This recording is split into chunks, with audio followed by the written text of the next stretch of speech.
Kami dari kelompok 8 akan memberikan materi mengenai hukum perikatan. Selamat menyaksikan.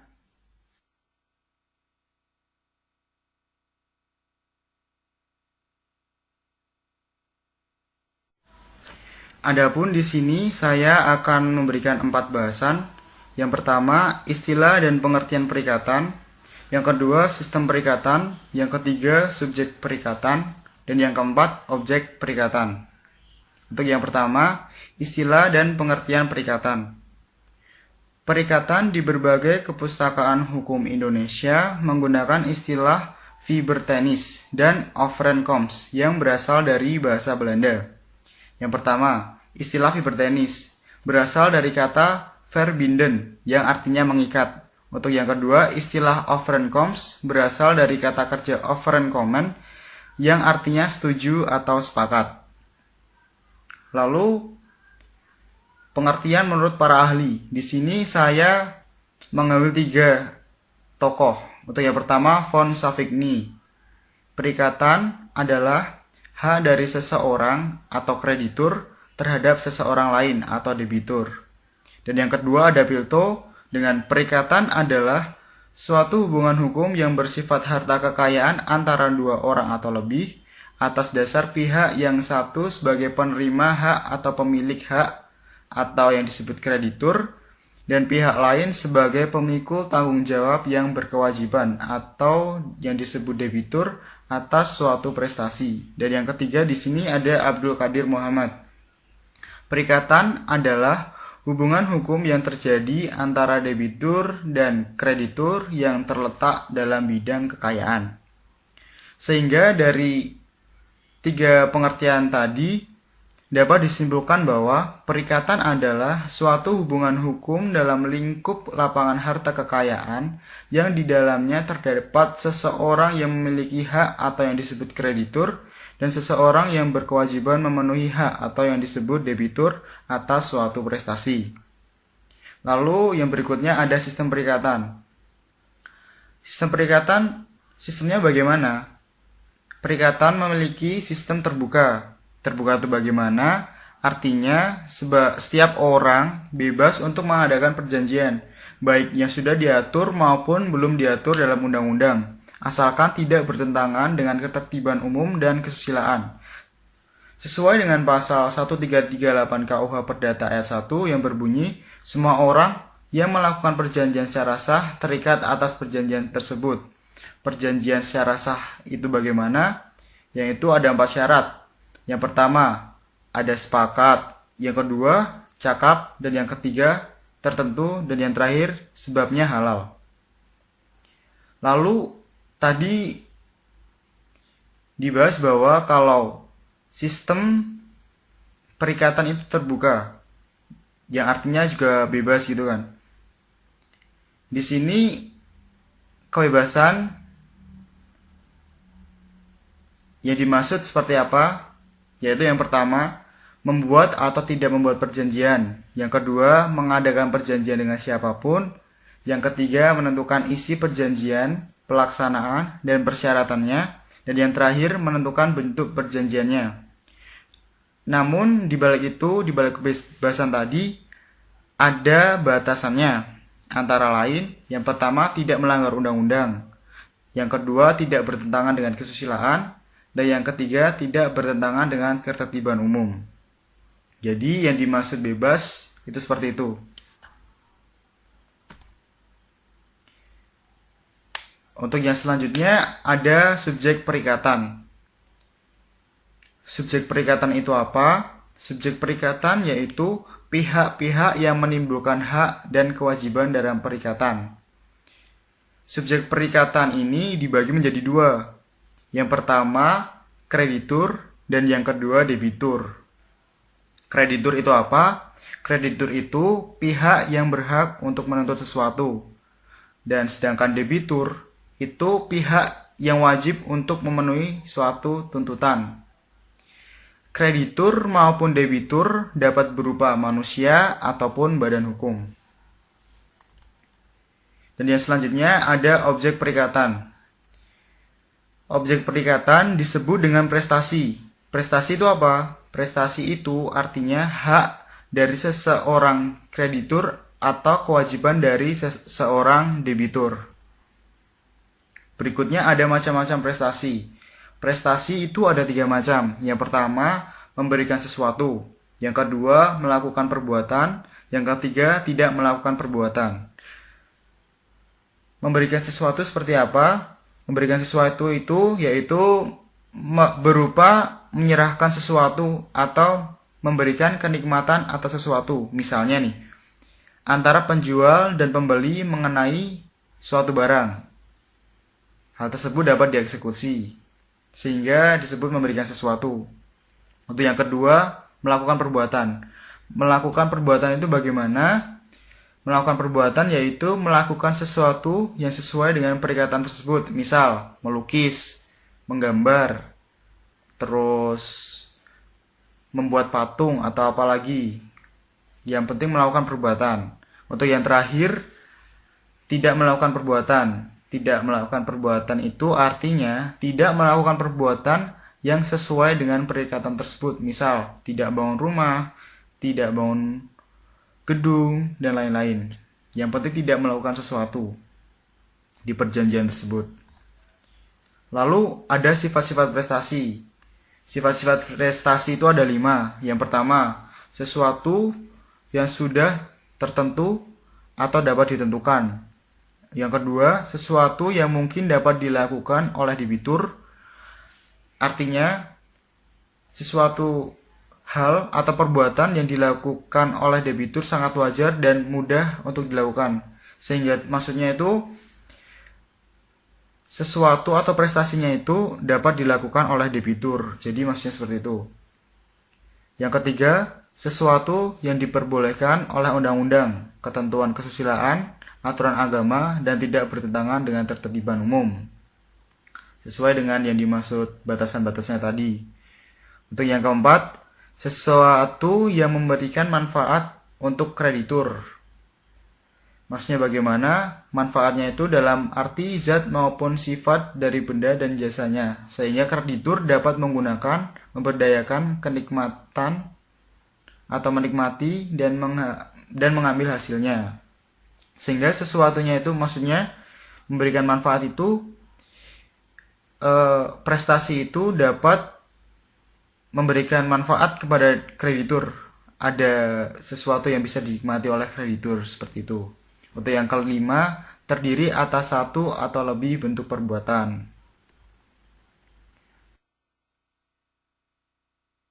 Pokok bahasan yang kelima yaitu prestasi. Ada syarat-syarat prestasi dan pelaksanaan prestasi.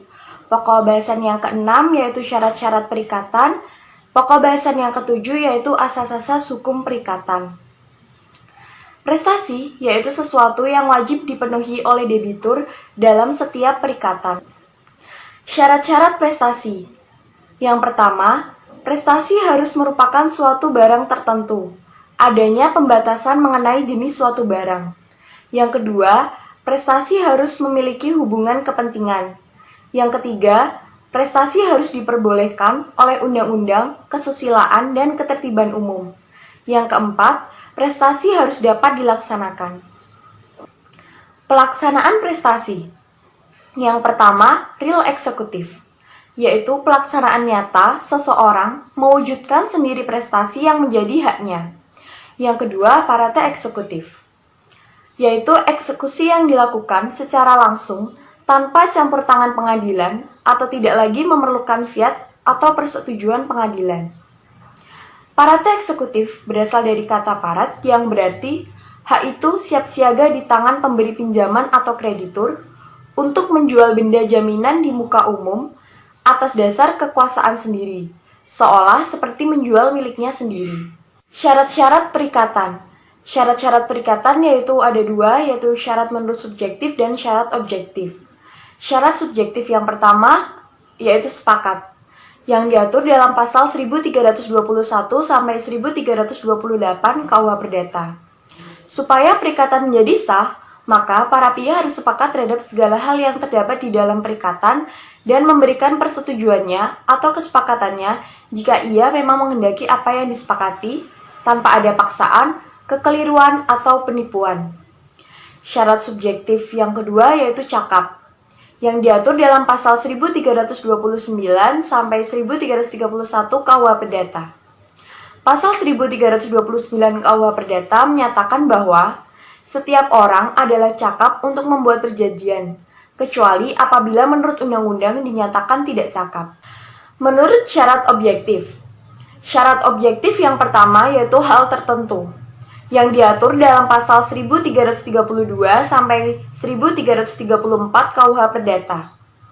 Pasal 1333 KUH Perdata menentukan bahwa suatu perjanjian harus mempunyai suatu barang yang menjadi objek perjanjian, setidaknya dapat ditentukan jenisnya. Syarat objektif yang kedua yaitu sebab yang halal, yang diatur dalam pasal 1335 sampai 1337 KUH Perdata. Syarat sahnya perjanjian yang keempat adalah adanya kausa hukum yang halal. Jika objek dalam perjanjian itu ilegal atau bertentangan dengan kesusilaan atau ketertiban umum, maka perjanjian itu dianggap batal. Asas-asas hukum perikatan. Yang pertama, asas pacta sunt servanda, yaitu setiap perjanjian yang dibuat secara sah berlaku sebagai undang-undang bagi mereka yang dibuatnya. Yang kedua, asas rebus sic stantibus, asas hukum yang menyatakan bahwa suatu perjanjian tidak lagi berlaku akibat perubahan keadaan yang mendasar. Yang ketiga, asas konsensualisme. Pada dasarnya, perjanjian sudah lahir sejak detiknya tercapainya kata sepakat. Yang keempat, asas kebebasan berkontrak.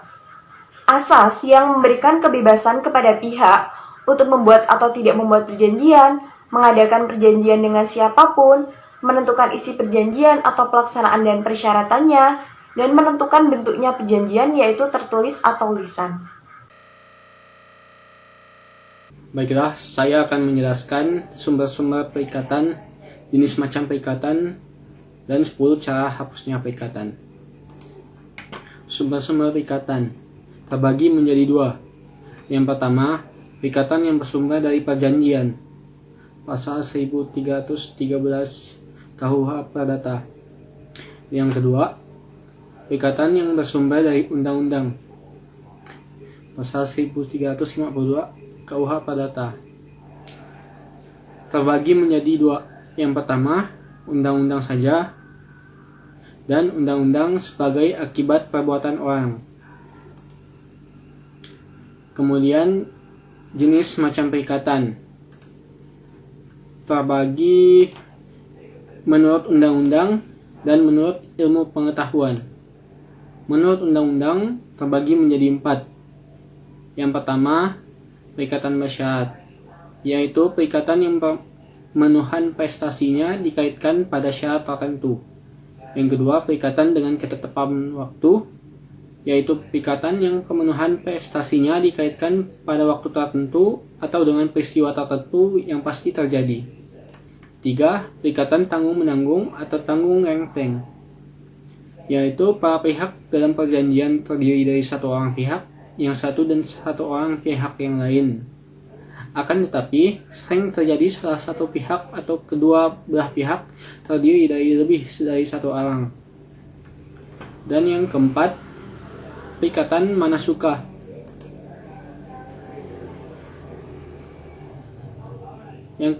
selanjutnya itu menurut ilmu pengetahuan. Menurut ilmu pengetahuan ini terbagi menjadi dua. Yang pertama menurut isi dari prestasinya, dan yang kedua menurut subjeknya. Menurut isi daripada prestasinya terbagi menjadi 6. Yang pertama, perikatan positif dan negatif.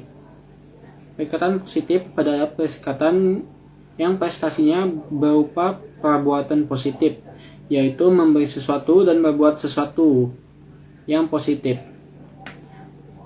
Perikatan negatif adalah perikatan yang prestasinya berupa sesuatu perbuatan yang negatif, yaitu tidak berbuat sesuatu. Yang kedua, perikatan sepintas lalu dan berkelanjutan, yaitu perikatan yang pemenuhan prestasinya cukup hanya dilakukan dengan satu perbuatan saja, dan waktu yang singkat tujuan perikatan telah tercapai, sedangkan perikatan berkelanjutan adalah perikatan prestasi berkelanjutan untuk beberapa waktu.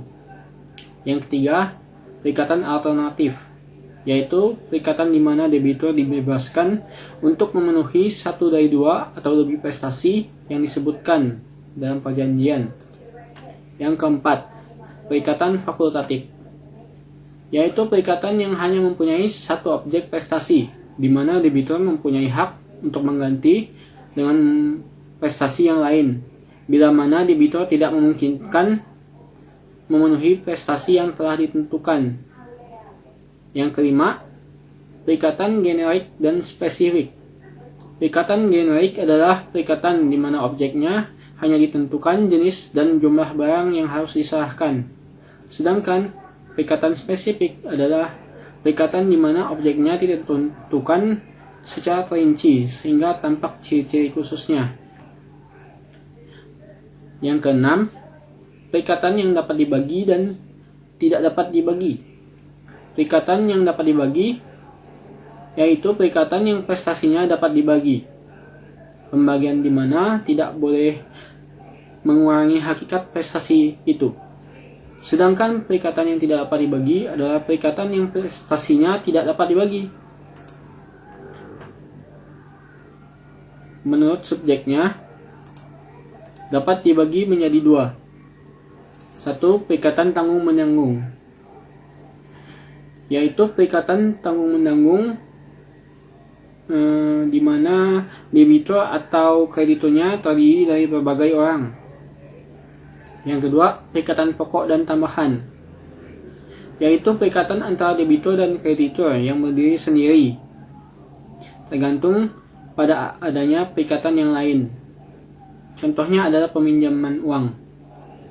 Sedangkan perikatan tambahan ialah perikatan di mana debitur dan kreditur yang diadakan sebagai perikatan tambahan daripada perikatan pokok. Selanjutnya akan dibahas 10 cara hapusnya perikatan. Yang pertama, lewat pembayaran, yaitu pelunasan utang. Utang dapat terdiri dari uang, jasa, atau barang. Utang itu tindakan pemenuhan prestasi oleh debitur kepada debitur. 2. Penawaran pembayaran tunai diikuti dengan penyimpanan konsiansi, yaitu suatu cara hapusnya perikatan di mana debitur hendak membayar utangnya, namun pembayaran ini ditolak oleh kreditur. Maka kreditur bisa menitipkan pembayaran melalui kepanitiaan pengadilan negeri setempat. Ketiga, melalui novasi atau pembaruan utang, yaitu perjanjian antara kreditur dengan debitur, di mana perikatan yang sudah ada dihapuskan dan kemudian suatu perikatan yang baru. Keempat, perjumpaan utang atau kompensasi, yaitu penghapusan utang masing-masing dengan jalan saling memperhitungkan utang yang sudah dapat ditagih secara timbal balik antara debitur dan kreditur. Kelima, melalui konfisio atau percampuran utang, yaitu pencampuran kedudukan sebagai orang yang berutang dengan berkedudukan sebagai kreditur menjadi satu. Keenam, pembebasan utang, yaitu pernyataan sepihak dari kreditur kepada debitur bahwa debitur dibebaskan dari utang-utangnya. Yang ketujuh, musnahnya barang terutang, yaitu perikatan hapus dengan musnahnya atau hilangnya barang tertentu yang menjadi prestasi yang diwajibkan kepada debitur untuk menyerahkannya kepada kreditur. Selanjutnya, kebatalan dan pembatalan perjanjian. Kebatalan ini dapat dibagi menjadi dua, dapat dibatalkan dan dapat demi hukum. Dapat dibatalkan baru mempunyai akibat setelah ada putusan hakim yang membatalkan perbuatan tersebut. Sedangkan batal demi hukum, kebatalannya menyangkut perbuatan hukum, keterlibatan hukum, dan kesusilaan. Kesembilan, berlakunya syarat batal. Syarat-syarat yang bila dipenuhi akan menghapuskan perjanjian dan membawa segala sesuatu pada keadaan semula, yaitu seolah-olah tidak ada suatu perjanjian. Dan yang terakhir, melalui lewatnya waktu atau daluarsa, yaitu suatu alat untuk memperoleh sesuatu atau untuk dibebaskan dari suatu perikatan dengan lewatnya suatu waktu tertentu dan atas syarat-syarat yang ditentukan oleh undang-undang. Baiklah, sekian presentasi dari kelompok 8 mengenai hukum perikatan. Semoga materi yang kami presentasikan bermanfaat. Terima kasih. Wassalamualaikum warahmatullahi wabarakatuh.